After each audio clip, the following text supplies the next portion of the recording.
All right, so welcome to the deep dive. Today we're doing things a little differently. We're going to be focusing on just one source. Oh, interesting. Yeah, so it's this article that's analyzing the Economist's predictions for 2025.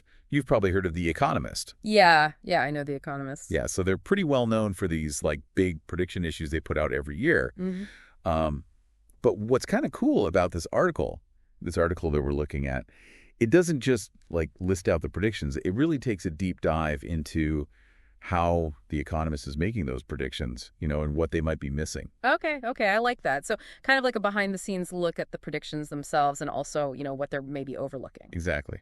So we're going to be talking about, some pretty big topics here. Trump potentially coming back. The article calls it the Four Horsemen of Chaos. Whoa, okay. Yeah. Dramatic. Yeah. Well, it's The Economist. And then, of course, we've got, the whole AI thing that everybody's talking about. Oh, and this really thought-provoking idea about, like, a socially asleep population. Yeah, there's a lot to unpack there. I'm intrigued. Yeah, me too. So let's start with, The Economist. They do these predictions every year, but, like, it's their covers that really grab people's attention.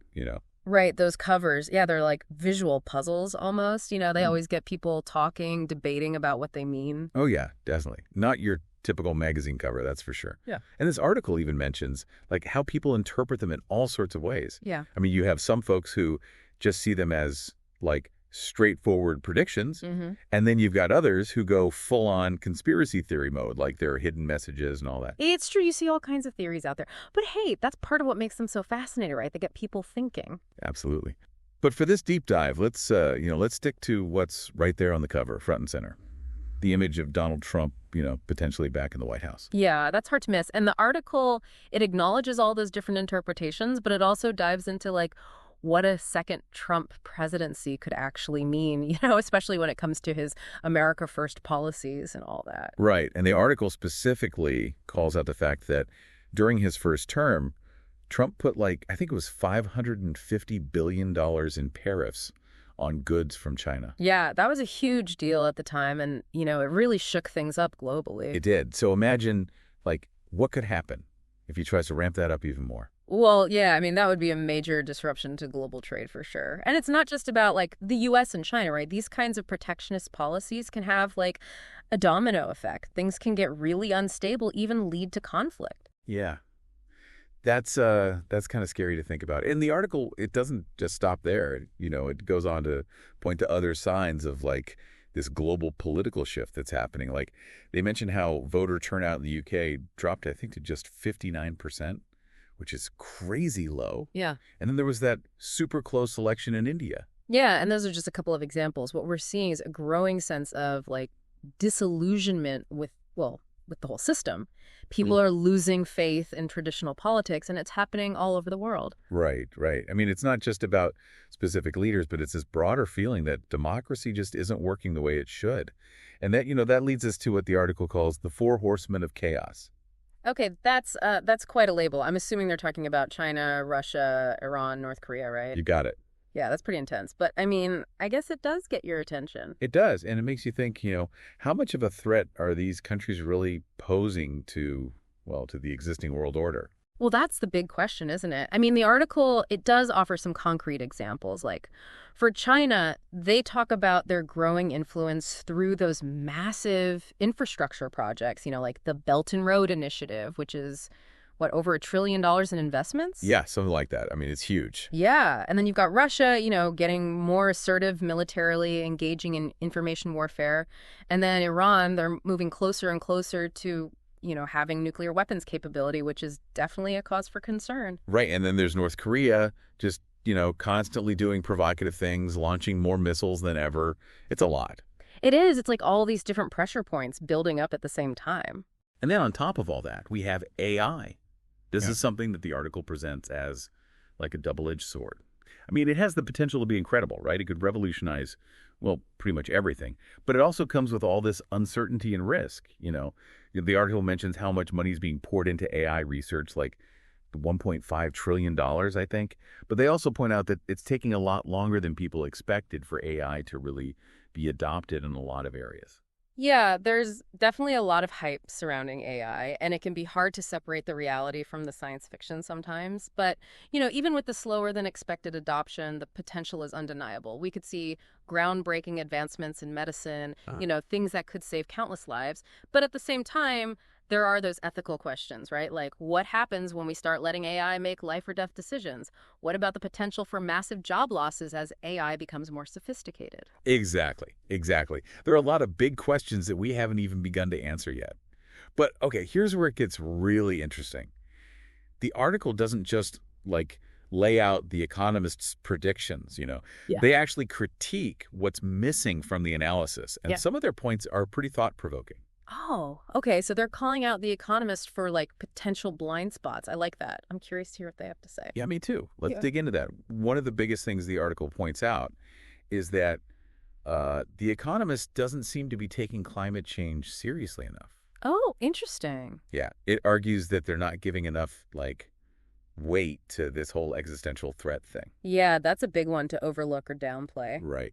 Especially when you think about how climate change is going to hit developing nations the hardest. Absolutely. Those are the countries that are going to be the most vulnerable to rising sea levels, extreme weather, all of that. Exactly. And the article makes a point that, The Economist doesn't really seem to grasp how interconnected all these global challenges are.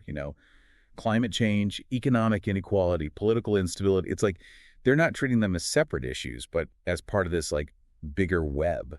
Yeah, I mean, it makes sense. They all feed into each other. Right. So if you ignore those connections, you risk the whole picture. You're absolutely right. You can't just focus on one piece of the puzzle without understanding how it fits with all the other pieces. And speaking of inequality, the article also criticizes The Economist for not paying enough attention to the growing gap between the haves and the have-nots. Yeah, that's a huge issue, and it's only getting worse. Totally. And the article paints this pretty stark picture of what could happen if this trend continues. Like a potential debt crisis, mass migrations, widespread social unrest. It's not pretty. No, it's not. And it's a reminder that economic inequality isn't just like an abstract concept. It has real-world consequences for people all over the planet. For sure. Okay, now for the critique that really, stopped me in my tracks. The idea of a socially asleep population. Oh, wow. Yeah, that's a provocative one. What exactly do they mean by that? Well, the author uses this example of university students who are, struggling with basic math and general knowledge. And it's presented as evidence of this cultural slumber that we're all in.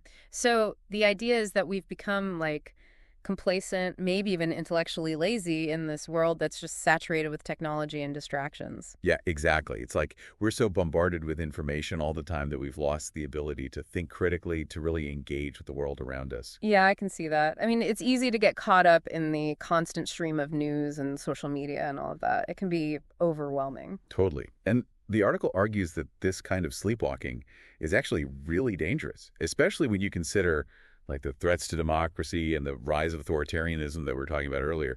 Right. If we're not actively engaged in shaping the world we want, we risk being shaped by forces beyond our control. Exactly. It's like we're just passively accepting whatever's happening around us instead of, standing up and saying, hey, this isn't the future I want. Yeah.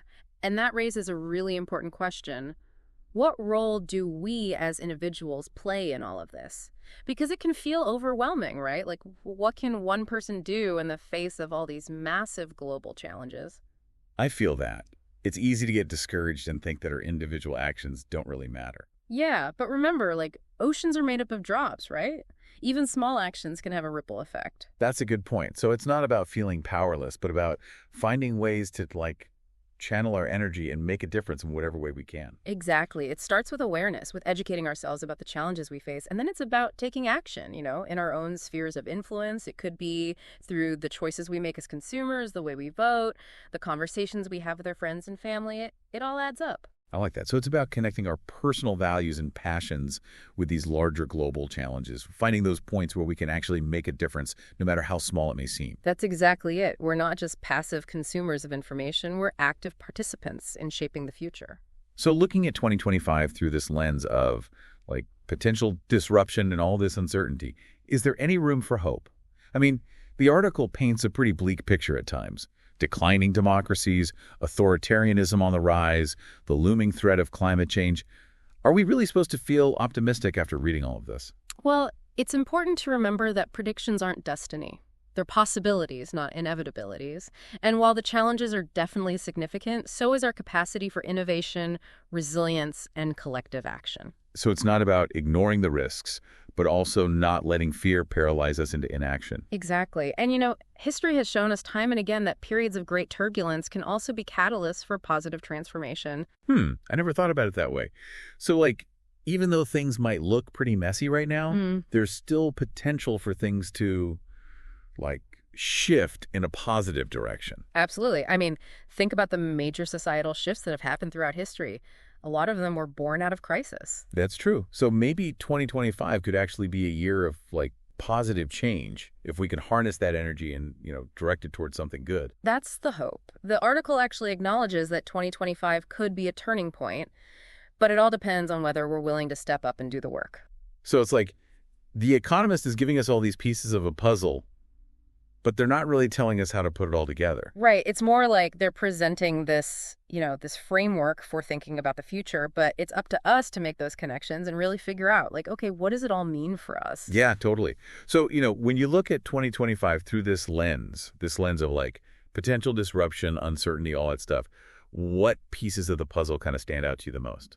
Well, you definitely can't ignore the whole geopolitical situation. It's like the article calls them the Four Horsemen: China, Russia, Iran, North Korea. That's some serious stuff right there. Oh, yeah, those are some big players on the world stage. They are, and their actions have, the potential to really shake things up. You've got China with their expanding influence, Russia kind of flexing their military muscles and messing with information, Iran getting closer and closer to, having nukes, and then North Korea just always keeping everyone on edge with their missile tests. Right, and then you throw AI into the mix, which could totally revolutionize so many things, but also comes with all these risks and ethical questions that we haven't even figured out yet. Yeah, exactly. It's like we're standing at the edge of this technological cliff and we're not even sure what's waiting for us at the bottom. And then on top of all that, there's that whole question of are we socially asleep? Is our society even capable of dealing with all these complex challenges? That's the part that really makes you think, right? Because if we're not paying attention, if we're not really engaged in shaping the future, then who is? Exactly. It's like we're giving up control of our own destiny. We are, and that's, I think, the most important takeaway from all of this. It's a call to action. We need to wake up, we need to get informed, we need to engage. So what does that look like practically speaking? How do we shake ourselves out of this cultural slumber? Well, I think the first step is individual awareness. It's about, educating ourselves about the issues, challenging our own assumptions, being willing to have those uncomfortable conversations. Right. It's about connecting the dots between our own lives and what's happening on a global scale, realizing that our choices, our actions, they actually do have an impact. Exactly. It's about understanding that we're not just passive observers, we're active participants in shaping the future. And that's actually, a really empowering thing. It is. So, even though this deep dive has kind of taken us to some pretty dark places, I actually feel a little bit more hopeful now, knowing that we do have agency, we can make a difference. I agree. And that's, I think, where hope really comes from, right? It's not just about wishful thinking. It's about believing in our collective ability to create a better future. Totally. Well, on that note, I want to thank you so much for joining me on this deep dive into 2025 and beyond. It's been my pleasure. Thanks for having me. I hope you found it, thought-provoking, maybe even a little inspiring. And remember, listeners, the future is not set in stone. It's ours to create. Let's make it count. Let's do it.